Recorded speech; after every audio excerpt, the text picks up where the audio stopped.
আপনারা এরই মধ্যে জেনে গেছেন যে ত্রয়োদশ জাতীয় সংসদ নির্বাচনে নিরঙ্কুশভাবে বিজয়ী হয়েছে বিএনপি। এখন পর্যন্ত প্রাপ্ত ফলাফলে বিএনপি জোট ২১১টি আসন পেয়েছে, যার বিপরীতে জামায়াত জোট ৭৬টি আসন নিশ্চিত করেছে, অন্যান্য আসনগুলো ৮টি, যেটি আপনারা এরই মধ্যে টিভি স্ক্রিনে দেখছেন।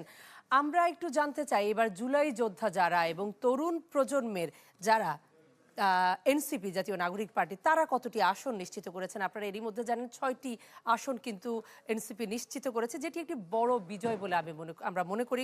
কারণ হচ্ছে একটি নতুন দল যেটি প্রথমবার নির্বাচনে অংশ নিয়েছে এবং যার প্রতিদ্বন্দ্বী তারা হচ্ছে আসলে দীর্ঘ সময় রাজনীতি করে আসা সব হেভিওয়েট প্রার্থীদের পেছনে ফেলে এনসিপির ৬ তরুণ তাদের জায়গা সংসদে নিশ্চিত করেছে, যেটি সত্যি এক ভিন্ন অভিজ্ঞতা বলা যায়। আমরা একটু দেখে আসি এনসিপির কারা সেই আসনগুলো পেয়েছেন এবং সেখানে একটা তুলনামূলক আলোচনা করতে চাই প্রতিদ্বন্দ্বী প্রার্থীর সাথে। ঢাকা ১১ আসনে জয়ী হয়েছেন এনসিপির আহ্বায়ক নাহিদ ইসলাম। তিনি ভোট পেয়েছেন ৭৭,৬৮৪, যেখানে মোট ভোট কেন্দ্র ছিল ১৩৮। প্রাপ্ত কেন্দ্র ১৩৮টির ফলাফল আসলে পাওয়া গেছে। তার যে প্রতিদ্বন্দ্বী প্রার্থী বিএনপির ধানের শীষের প্রতীক নিয়ে যিনি লড়াই করেছেন, তিনি ৭৭,২০৩টি ভোট পেয়েছেন, ভোট ব্যবধান ৪৮১।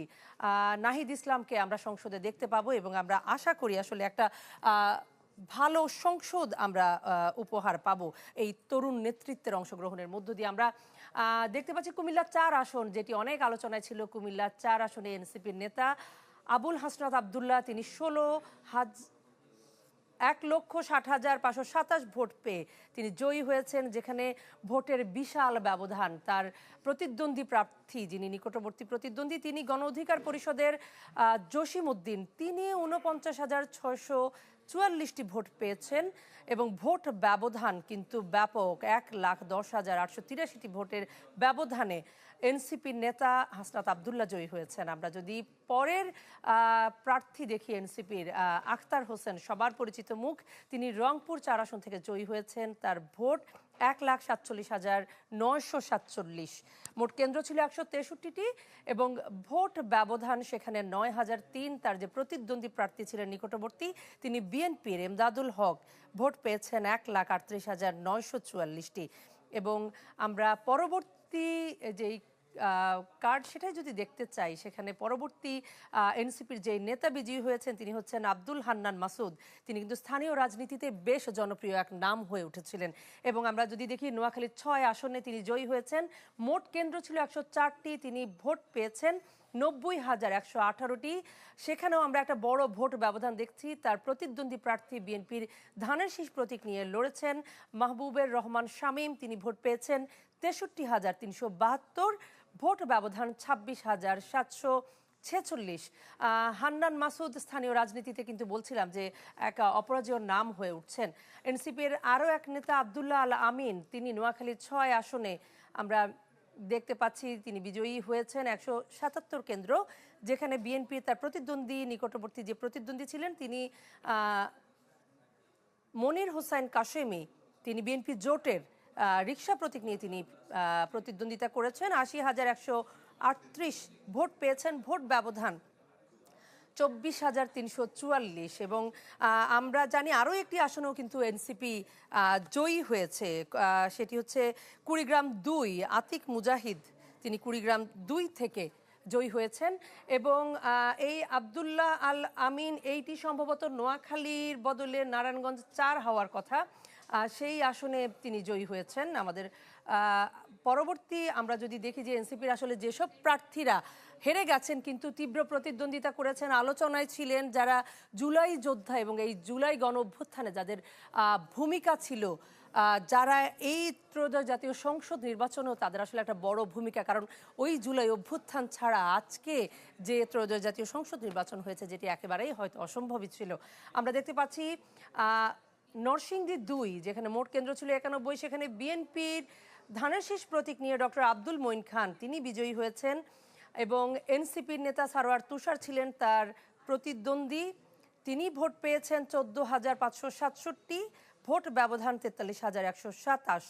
আমরা যদি পরবর্তী আসনগুলোতে দেখি তাহলে এনসিপির জনপ্রিয় নেতা সার্জিস আলম তিনি কিন্তু পঞ্চগড় 1 আসন থেকে আপনারা জানেন নির্বাচন করেছেন এবং তার প্রতিদ্বন্দ্বী প্রার্থী ছিলেন বিএনপির ধানের শীষ প্রতীকের নওশাদ জামির।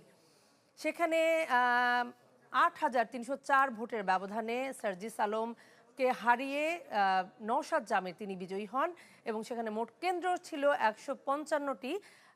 এবং আমরা যদি এরপরেও আসলে আমরা হয়তো আরও দেখব বিএনপির যারা জয়ী হয়েছেন সেই সংখ্যাটা, এবং সবচেয়ে বিখ্যাত যেই নির্বাচনে আলোচনায় ছিল আসলে ঢাকা 8 আসন, যেটি পুরো নির্বাচনকে আসলে জমিয়ে রেখেছিল এবং তীব্র প্রতিদ্বন্দ্বিতা হয়েছে এই আসনে। নির্বাচনের আগে যেমন প্রতিদ্বন্দ্বিতা ছিল, প্রচারণায় যেমন প্রতিদ্বন্দ্বিতা ছিল, সেই প্রতিদ্বন্দ্বিতা আপনারা কিন্তু দেখতে পাবেন ভোটের ফলাফলেও। বিএনপির প্রতীক নিয়ে মির্জা আব্বাস 59,366 ভোট পেয়েছেন এবং নাসিরউদ্দিন পাটোয়ারি কিন্তু 54,127 ভোট পেয়েছেন অল্প ভোটের ব্যবধানে, অর্থাৎ 5,239 ভোটের ব্যবধানে মির্জা আব্বাস জয়ী হন। নাসিরউদ্দিন পাটোয়ারি অল্প ভোটের ব্যবধানে তিনি হেরে যান, কিন্তু একটা তীব্র প্রতিদ্বন্দ্বিতা ছিল এই আসনে এবং সবার নজর ছিল এবং সবার আকর্ষণের কেন্দ্রবিন্দু ছিল কিন্তু ঢাকা 8 আসন। এবং আমরা ঢাকা 9 যেখানে আসলে স্বতন্ত্র প্রার্থী হিসেবে ছিল তাসনিম জারা, তিনি জুলাই যোদ্ধা এনসিপিতে ছিলেন, পরবর্তীতে স্বতন্ত্র হয়ে তিনি নির্বাচনে অংশ নেন ফুটবল প্রতীকে।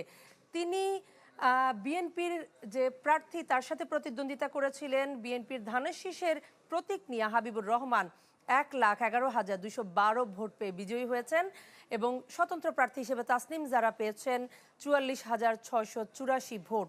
এখানে ভোট ব্যবধান 66,528। অর্থাৎ জুলাই যোদ্ধারা যেখানে অংশ নিয়েছেন, জিতেছেন, নতুবা তীব্র প্রতিদ্বন্দ্বিতা করেছেন এবং নতুন একটি দল হিসেবে তারা এই যে 6টি আসন জুলাই যোদ্ধারা নিশ্চিত করেছেন, এটি কিন্তু একটা বড় বিজয়।